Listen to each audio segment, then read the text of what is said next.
Hi lovelies, welcome back to my channel. If you're new here, my name is Belinda Strana. Thank you so much for all the love and support. Don't forget to please subscribe to this channel, turn on notifications so that anytime I upload a video, you will be the first person to be notified. And to my returning subscribers, thank you so much for all the love and support. To those people that share my videos, leave commentaries, you guys are the real MVP. Thank you so much for all the love and support.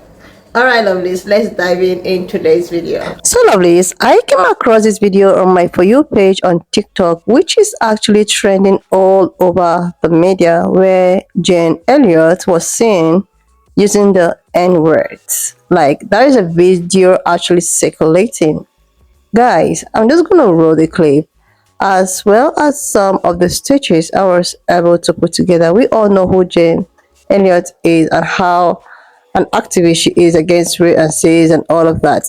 And let's just roll the clip. Leave me your own thoughts in the comment section of what you think of this video. And do not forget that this channel will not support any form of bullying, harassment, or whatsoever. We're just here for educational purposes. So guys, why not just share this video, leave your thoughts, and let's dive in. Do you guys know who Jane Elliott is? And if you don't know who she is, I'm gonna fill you in. Jane Elliott was a school teacher, an anti-racism advocate, and she is the creator of one of the most controversial exercises in the United States that took place in 1968 when Martin Luther King died. This is Jane Elliott in 1968 at an all-white school. Now, she created the blue eye, brown eye exercise in response to Dr. Martin Luther King being assassinated in 1968. Go look it up because this is not about that. I ran into this video where a creator was basically saying that Jane said the N-word with the hard R in a room full of fucking people. You guys have to watch this clip. Listen to the end of the video because the man said he was sure that everybody in that room was shocked, and everybody spoke up super quick and was like, yeah, no, we weren't offended by that word. Like, we didn't. What? Watch the video and then comment below and tell me what you guys think. Are people dragging this? Are they dragging it? Or is there something to stand on here? Jane Elliott said the N-word during Black History Month, and I was the only person in that room who called her out. And I finally got the footage. Here it is. I've been called angry a lot. You've been called what? Angry a lot. I thought you said say that. And I was going to correct you for that. What? You were saying not to refer to people as black or white. How do we bring attention to the disparities? Stop saying it. But And then they're going to say to you, I want to be called black. And then you're going to say, you want to be called vicious and savage? I can do that for you. You want me to call your child vicious and savage and cute? You know the history of that word? Because if you don't know the history of that word and why it's used, okay, maybe that's the reason you're willing to use it. Once you hear the history of the word, I think you would say to yourself, this is a good idea. I don't want to call them black because it's a derogatory term. I know that for years it was seen as a derogatory term. So young blacks decided to be called black. Well, no, it's still a derogatory term. That's still the history of that word. And it still means that you are less than. Because white means goodness and purity, people. And if black means savagery and evil, which one do you want to be called? Which one do you want to be called? How can you talk about a word and the history behind it when you just said the N-word, hard R? I said that to him for him and for me, not for you to worry about. But you worry about it if you want to. I never say that word, but I said this. Were you offended? Don't be offended for him. He can be offended for himself. You don't have to report him. You understand that? He and I have met and have talked, and he knows where I'm coming from, and I know where he's coming from. And he and I don't see that as a derogatory term. We know exactly what we're talking about. Wow. You see it as a derogatory term. You had better use it. If it's a derogatory term to you, don't use it. I ordinarily don't use it. I use it here with that young man. Number one, he's younger than I am, and if he doesn't listen, I'll spank him. Number two, he's bigger than I am, and I'm not going to mess with him. Number three, he and I understand about that word, and we know it is unacceptable.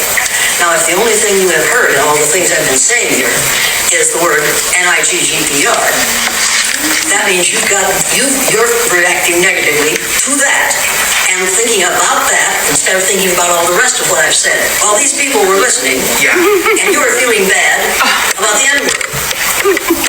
Yeah, I feel like any realistic, genuine reaction, I feel like everybody in this room heard you say hard R, maybe not everybody, and they were horrified. No? Why don't you speak for yourself, dear? Now, what you probably weren't able to tell from that video is I have terrible social anxiety. So I was trying not to cry the whole time, and I was in complete shock. I mean, I feel like most people would be when the famous activist Jane Elliott is scolding them in front of a whole group of people, agreeing with her that she, as a white woman, can say the N-word. As you heard her say in that clip, saying that black people are black is offensive due to the history and context behind that word. And then she says the N-word. The hypocrisy is glaring. Hi, this is an update from Future Preston, who got that video, it got not by me. I just want to, I think I should really clarify some of my reasoning behind posting that video, because I think so much was lost on that. So the people who are in my life who are black explained to me that they wanted me to not only low battery, but they wanted me, that they were glad that I said something. There were black people in that room who were glad that I said something. There are black people that I've never even met who I saw in the comments of the previous video were glad that I said something. There were black people who reached out to me that said, hey, I think in that context that was acceptable. I'm not here to tell you that you're wrong. I'm here to say Jane Elliott said that. Everything I've been taught post-indoctrination tells me that what she said wasn't okay. I hope that clarifies it. Recently surfaced of Jane Elliott using the N-word hard R during Black History Month, then doubling down and gaslighting the person who called her out instead of apologizing can teach us a couple of things. First things first, being an ally does not mean you are above reproach or criticism and that your anti-racism education journey is over. The work of anti-racism and educating ourselves is constant work. It is everyday work. And that doesn't change even if you are an educator or a leader in this space. Jane Elliott is a world-renowned diversity educator who is held in high esteem for her work over the past few decades. She is what many would regard as an ally. However, just because you are an ally and are in community with marginalized group does not give you carte blanche to say slurs. Just because she's held in such high esteem, however, does not mean she is above reproach or correction. When you watch the video of her reaction as she is confronted, she dismisses the person who calls her out for using this word. Not only does she dismiss him, she scolds him in front of everybody. In that space, she was regarded as a leader. There is a power dynamic there. And instead of her to use her leadership for better and to use it as a teaching moment for not just herself, but everybody else, she instead decided to use it to belittle him, going as far as to justify her use of the N-word because she is in community with that person, presumably the black person she used that word towards. He knew what she meant and how she meant it. It's giving non-black people who use the N-word, who think it's okay for them to use the N-word because they're not white, and it will forever be a no. What this situation can also teach us, and shout out to the person who confronted her and called her out, is that sometimes in a room, it's going to be only you who's going to be the one to stand up and use your voice. Sometimes it is very scary to be in those situations, especially when there is a power dynamic that is present like there was with Jane Elliott in that space. The work of anti-racism and unconscious bias often means having uncomfortable conversations. The person who called her out, you could hear the fear and almost the hesitation in his voice, but he stayed resolute, he stayed strong, and I applauded him for that in light of Jane actively not only gaslighting him, but then using everybody else in the room to gaslight him into questioning, or trying to gaslight him into questioning what he heard and what happened. When you watch the video, please go and watch the video. I will tag the creator in the comments and in this video as well. Everyone had a visceral and instinctive instant reaction when she said that word. You heard everybody react. When he addresses that everybody, or the majority of the people in the room very likely heard her say that, everybody in the room just goes, no, no. She turns it around on him and then says, oh, speak for yourself, and shames him into even bringing it up because she said all of these good things, but that one thing is all he could focus on. What she did was straight up nasty work, very nasty work. The work of anti-racism is not easy. Sometimes you will be the only one in the room speaking up for what is right, but you speak up regardless. Jane Elliott and other diversity, equity, inclusion leaders and speakers in this space, we are forever learning. The work of anti-racism is never over. And just because you call yourself an ally does not mean you are above reproach or being called in. The video that's recently surfaced of Jane Y'all, this video of Jane Elliott using the N-word hard R during Black History Month and then being called out by a white student for doing so and then continuing to double down on her right to do it is an opportunity for us to learn and revisit the fact that we need to adhere to principles, ideas, and ideals, not the human being.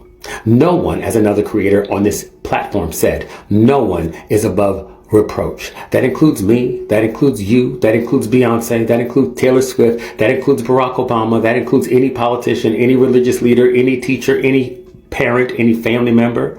The principles and ideals that we espouse are the ones that will hold ourselves accountable when we cross the line. And inevitably, every human being crosses the line, which is why we have to stop the hero worship. We have to stop the celebrity worship. I am disappointed and saddened that Jane Elliott did that, but I am not shocked or surprised. I'm not shocked or surprised, not because I didn't believe in her work, not because I didn't think the work was good, but because she's a human being and she's a white woman in America. She's going to do things that are problematic because we're sitting in a world that creates that circumstance over and over again. Unless you're constantly unpacking it for yourself, not just teaching it to other people, for yourself, you're going to make that mistake. And even when you do all the inner work and you do all the outer work, you still may do something that is problematic and reprehensible, especially when it comes to using language incorrectly and thinking you're so comfortable. You know, my grandmama used to have a saying where she was like, don't get so comfortable when you put your feet on my bed. That's what happens. When you're in a house that you're not familiar with, you start doing things you would do in your own house. And that's the same thing that happens with allies and advocates and people who work in communities that they are not a part of. They get too comfortable and they put their feet on the bed. That's what happened to Jane Elliott. That's what happens to a lot of people, though. That's why you adhere to the principles, ideals, and ideas, not the person. You know, what stood out for me the most when I saw that Jane Elliott video wasn't her using the N-word with the hard R. Then, yeah, that's a problem, okay? That's a whole other issue. But for me, what stood out was her pedagogy and the way that she uses shame and judgment in a lot of her work. Now, this is not really about Jane herself, because she's not the only one that does this.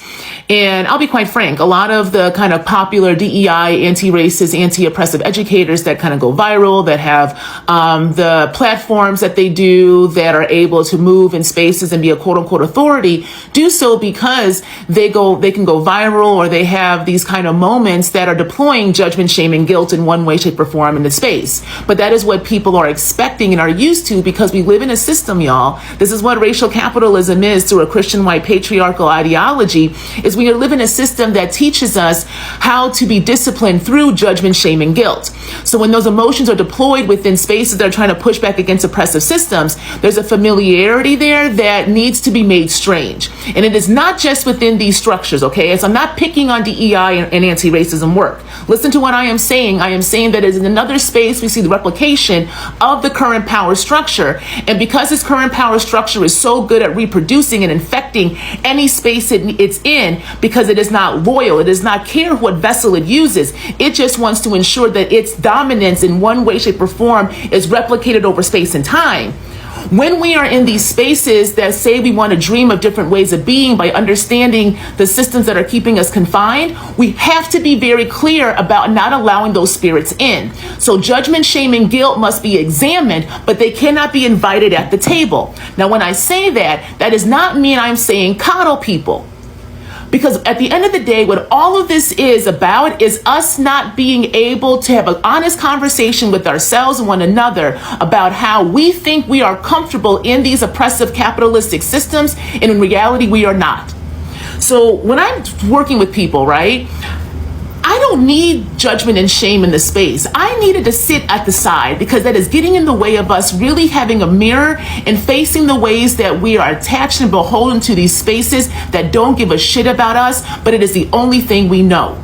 So I need people to understand that you are not comfortable in these systems. You are not comfortable in that home. You are not comfortable in these locations that demand you give up your body and your labor and your humanity for you to barely survive. But because that has been fed back to us as comfortability, when we are trying to break from that because we are so not used to just being in our bodies, we then reproduce what we know. So the Jane Elliott controversy to me is a bigger conversation about how do we remove these energies of shame, guilt, and judgment in spaces that say they are anti-oppressive to get to new ways of knowing and being. I really want to contribute to this Jane Elliott conversation is that I'm quite disappointed in Jane Elliott, because watching her videos in college and before I went to college, I served in the Army, and so like in the latter years of my Army service, I came across her videos, and she spoke so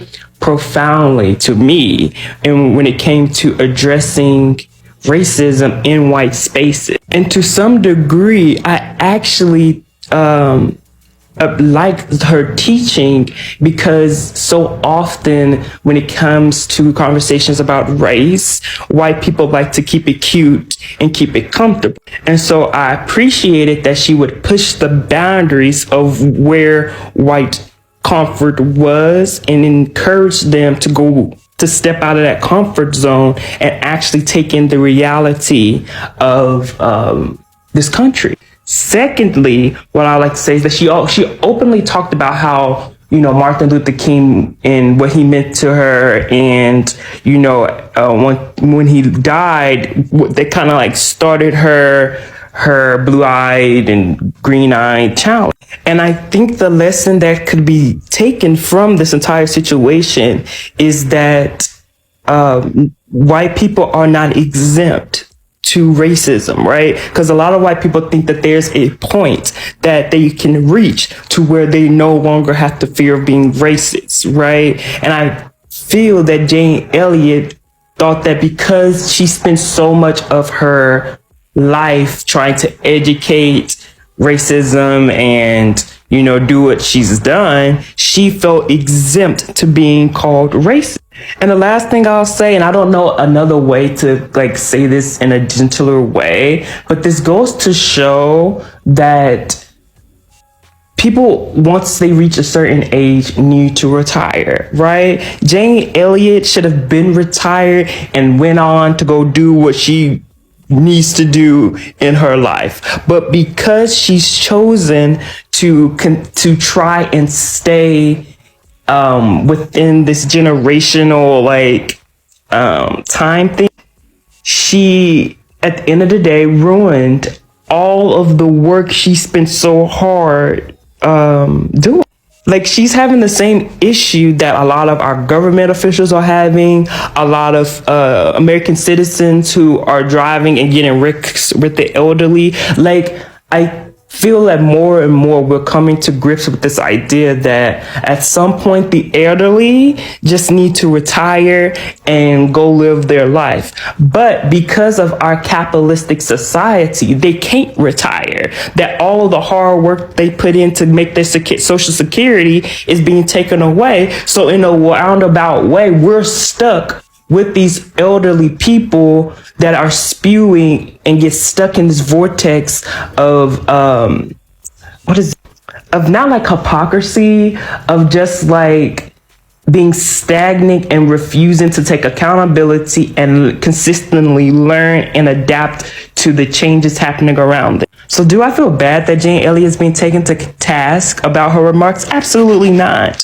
But it is yet again another sign, another example of how when white people get too comfortable, they'll do what they do best, resort to racism. So, yeah. So lovely. It said that in the conversation held in the room where Jane Elliott and the other people were, so there was a conversation going on, and the next thing for her to do was to use the N-word with someone. And when she was actually called out, she went ahead to defend herself using it. She went ahead to give a justification for her to use it. for her to use the N word. And a lot of people, especially the black community, have heard a lot of high respect on Jane Elliott because she is actually an activist. Like, she is someone like an ally to black people or black community as a whole. She fight against rape and see, she fight against being superior. Everybody know how she does her thing. Then this word coming out from her mouth actually made a lot of people that had a high respect towards her to actually reduce it drastically. And the fact that when she was called out, trying to like question her, like, you are not supposed to use this word because you are a white woman. She went ahead to defend it, like, okay, the person I am using this word for is not complaining, so why are you complaining? This is where a lot of people have a problem, because she was called out by the guy that I stitched his video, and instead of her to maybe feel some type of remorse or like, okay, wow, it's my mistake, I'm so sorry, or something like that, she went ahead to talk about how this person that called her out shouldn't indulge in her business with the person she supposedly called the N-word. And this actually brought a lot of controversy. People were like stitching the video. Some people were like, the other guy is trying to be a white savior thing, that he is not supposed to call Jane Elliott out.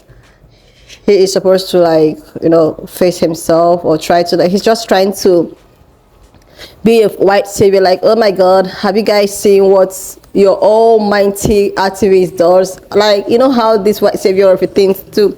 So a lot of people were actually calling the person that called Jane Elliott out, while some people were as the fact that it is so nice that he called her out. I don't know if it's a he or her, I don't know these people. So this actually took a turn on the internet. People were like trying to like give their own views on why they felt that she shouldn't use the word. And that most of all these activists, like, this actually remind me of some group of pan-colored women that actually are married to black guys. Like, they are into interracial relationship.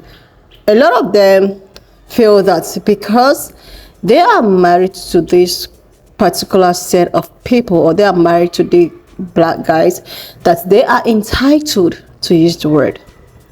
They are so entitled to use the word because since I am married to them, so I am entitled. Since I'm married to them, I can wear any kind of hairstyle. I can even appropriate cultures and all of that. But in the case, it actually remind me about that in the case of this Jane Elliott. I feel that she has become very, very comfortable with advocating for black people, fighting for black people. So she is now seeing herself that she is immune. Like, she is now immune, so that means she can actually use it. Because she using it doesn't mean that she is racist, because she has put herself in a position whereby she has done a lot of things, like in terms of to black community and the whole. But a lot of people are in the fact that even if she has done whatever she has done for black people, she is still not immune from using that word. She is not supposed to use that word.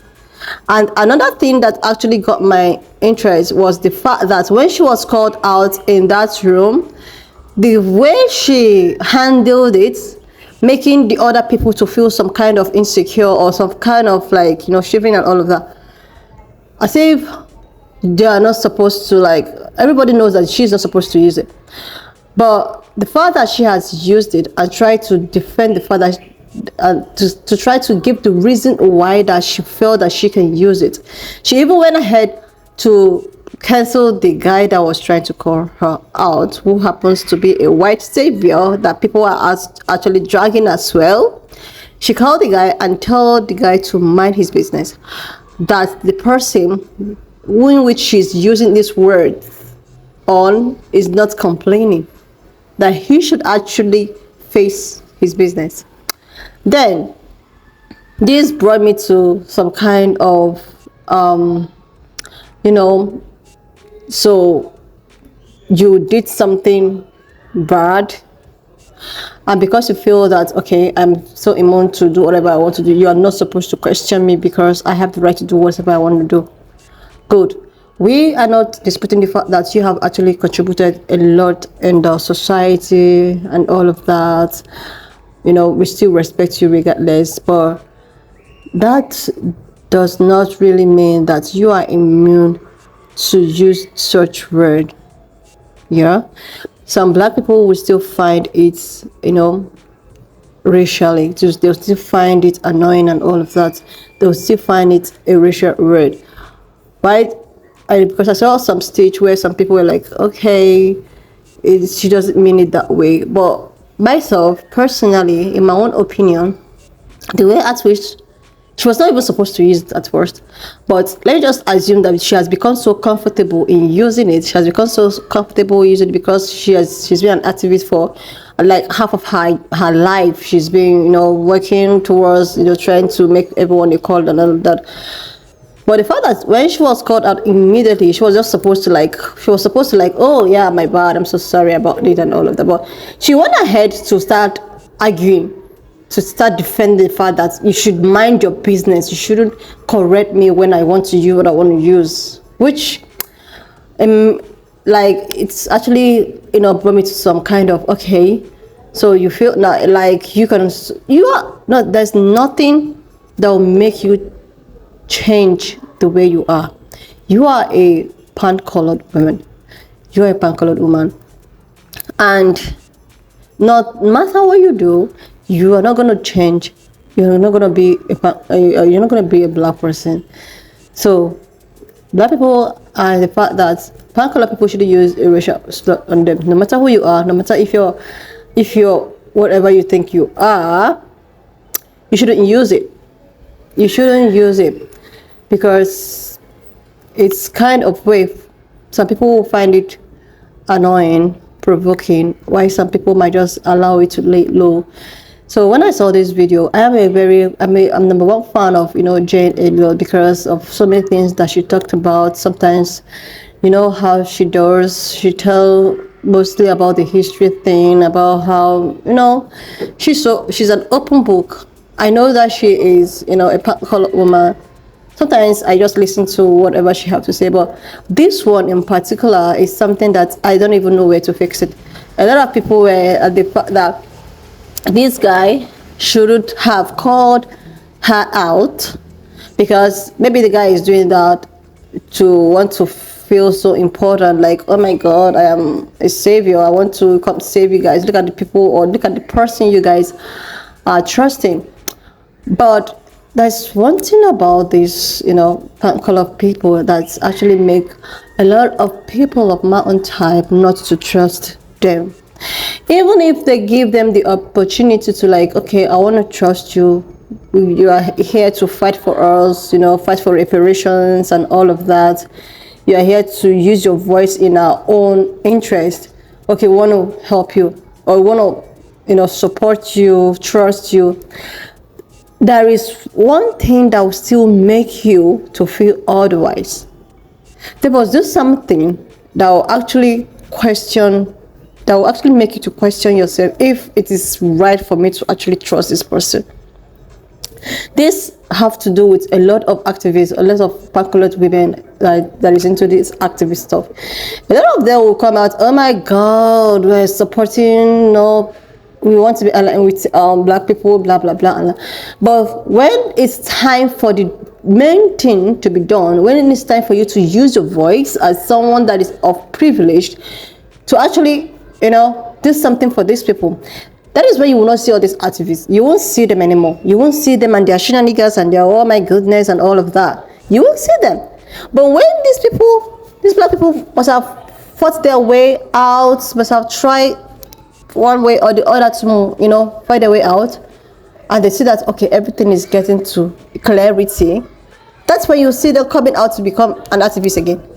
Like, it's just so, you know, that's why a lot of black people do not trust all these activists. So, anyways, just, you know, leave me your own thoughts in the comment section of what you think of this video, because I am just in the middle of, oh my god, what will I? So leave me your own thought in the comment section what you think, and do not forget that we do not support any form of bullying, harassment, or whatsoever. We're just here for educational purposes. So please share this video, subscribe to this channel if you're here to do that, and I will see you lovelies when I watch up to this extent. Thank you so much for all the love and support. Don't forget to please leave me your own thoughts in the comment section of what you think of this video, and do not, you know, forget that this channel we do not support any form of bullying, harassment, or whatsoever.